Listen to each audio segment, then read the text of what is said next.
Mongol invasion of Rus. How the Mongols shattered a kingdom and created a legend.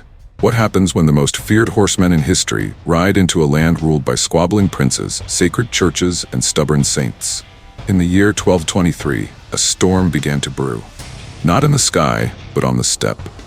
Two Mongol commanders, Subutai and Jebe, galloped into Eastern Europe like ghosts with arrows, testing the waters with a massacre at the Kalka River.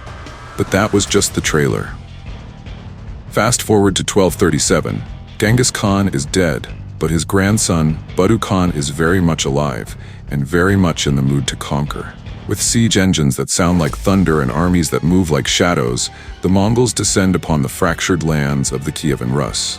But wait, how did a once mighty federation crumble into petty principalities?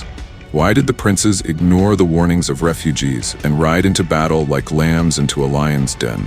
What happened when the people of Kiev fled to the Church of the Tithes, only for the altar to become their tomb? This is not just a story of conquest, it's a tale of martyrdom, rebellion, diplomacy over fermented horse milk, and a winter campaign that made the Mongols rethink their travel plans. From the burning streets of Kiev to the frozen rivers of Luck, from saints stabbed in court to bridges cut in defiance, this is the saga of a people who, when angry, would rather die by their own swords than bow to a foreign god. If you're into legendary battles, fearless princes, and Mongol warlords who drink mare's milk like it's espresso, then you're in the right place. Hit that subscribe button. Smash the notification bell. We've got more gripping stories, wild twists, and historical drama than a medieval soap opera. So don't miss a single episode, because trust me, history has never been this thrilling. Now, let's ride into the fire. Once upon a time, in the land of Kievan Rus, a collection of squabbling princes ruled like cats in a sack, hissing, scratching, and absolutely refusing to cooperate. Enter the Mongols, fresh off their conquest of the Khwarezmian Empire, where they turned cities into ashtrays and chased the Shah into the Caspian Sea like a bad Tinder date gone wrong. The Mongols, led by Subutai and Jebe, weren't here for conquest yet. They were on a reconnaissance mission, which in Mongol terms meant kill everyone and take notes. Refugees from the steppe warned the Rus princes, "Guys, seriously, these horsemen are not your average nomads. They shoot arrows backwards while galloping. Backwards."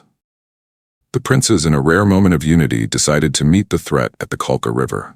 Prince Mstislav the Bold, Mstislav the Old, and a young firebrand named Danilo rode out with banners high and egos higher.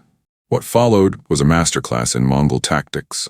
Danilo charged through clouds of arrows like a man who'd never read a physics textbook, slayed a few Mongols, got pierced in the chest, and watched his allies get outflanked like amateurs at a chess tournament. Thousands of Rus soldiers were massacred. The Mongols, having made their point, rode off into the sunset like ghostly librarians who had just catalogued a bloodbath. Kievan Rus, once a mighty federation founded in the 9th century, had by the 13th century become a medieval soap opera. Trade routes dried up, aristocrats bickered, and the princes were more interested in stabbing each other than defending their borders. Roman the Great tried to glue the pieces back together, ruling much of western Rus, modern-day Ukraine, but he died in battle, leaving his son Danilo with a fraction of the glory and a whole lot of problems. Fast forward to 1237. Genghis Khan was dead, but his legacy was very much alive and angry. His son Ogedai ordered the conquest of Rus, and his grandson Batu Khan took the reins, accompanied by the terrifying Subutai. Think of them as the Mongol version of Batman and Robin, if Batman had a penchant for burning cities and Robin was a siege engine enthusiast. The Mongols crossed the Volga and demanded the surrender of Ryazan. The city refused, because pride is a hell of a drug. After 6 days of battle, Ryazan was annihilated. It was said that none were left to groan and cry, a poetic way of saying everyone was dead. From there, the Mongols swept through Vladimir, Suzdal, and Pereyaslav, turning towns into graveyards and rivers into bloodstreams. Civilians were massacred, churches burned, and the land of Rus became a haunted wasteland. Kiev, the crown jewel of Rus, stood proud and glittering under the winter sky. Batu Khan, ever the gentleman, offered peace if the city surrendered. Grand Prince Mikhail of Chernigov responded with a diplomatic "nope" and fled. Batu shrugged, set up camp, and unleashed hell. Chinese engineers, yes, the Mongols outsourced their siege tech, rolled up with catapults that hurled stones like divine punishment. The timber walls of Kiev splintered. The sky rained rubble. The people fought valiantly, but after days of relentless assault, the Mongols breached the walls. The defenders rushed to the ramparts, slaying the first wave of invaders. But the Mongols were like a bad sequel, more brutal, less predictable. The city fell. The streets ran red. Kiev, once a beacon of Eastern Europe, was reduced to a smoldering ruin. With Kiev reduced to rubble, the Mongols turned their gaze westward. Poland, Hungary, Germany, and even the Knights Templar, yes, those guys, prepare to meet the horde. Spoiler again, they get scattered like confetti at a funeral. Meanwhile, Prince Danilo of Galicia receives word that his wife and children have survived and fled to Poland. He finds them by the river Polka, and in a tearful reunion tells them, "This place is lovely, but we're one Mongol scout away from disaster." He departs to survey his fallen cities, and what he finds is a horror show. In Berestia, the stench of rotting corpses keeps him from entering the field. In Vladimir, not a single soul remains. Churches are filled with the dead, as if the faithful had tried to hide in God's inbox and got marked as spam. The Mongols, ever pragmatic, don't just kill, they administrate. Defeated princes must now grovel before Batu Khan to be allowed to rule their own lands. Tribute is mandatory: taxes, soldiers, laborers, and a healthy dose of humiliation. Prince Mikhail of Chernigov arrives at Batu's court in 1246. He bows respectfully but refuses to worship Mongol icons or honor Genghis Khan. "We bow to you," he says, "but not to your gods." Batu, not known for his chill, orders Mikhail and his grandson stabbed to death. Mikhail becomes a martyr and eventually a saint. The Mongols, meanwhile, add creating saints to their list of unintended side effects. Danilo, long hunted by Mongol forces, is summoned to Batu's court. Before going, he seeks the wisdom of monks, because when you're about to meet a guy who drinks fermented horse milk, you want spiritual backup.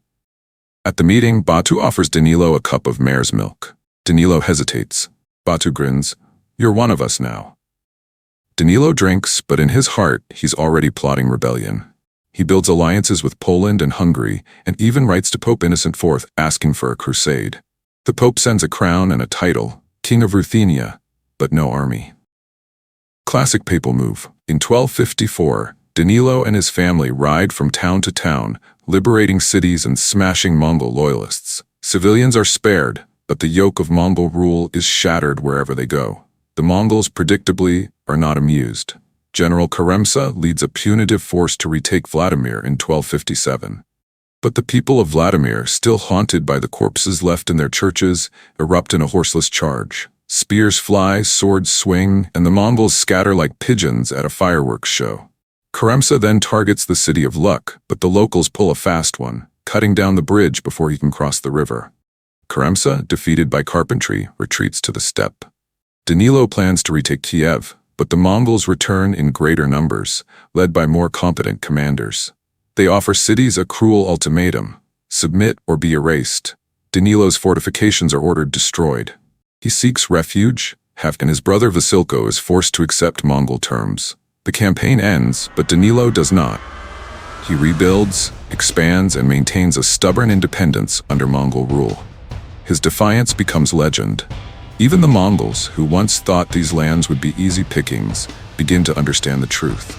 Ogedei Khan had been warned by his brother Chagatai. There, at the end of the world, they are hard people. People who, when angry, would rather die by their own swords. Turns out, he wasn't exaggerating. Enjoyed the ride through history's chaos and courage? Don't let the saga end here. If you love gripping tales of empires, battles, and legendary figures like King Danilo and Batu Khan, make sure to follow us for more epic content. Subscribe to our channel. Click the notification bell so you never miss a moment when we drop another story that'll leave you breathless, bewildered, and begging for more. History isn't just about dates, it's about drama. And we've got plenty more coming your way. Stay tuned.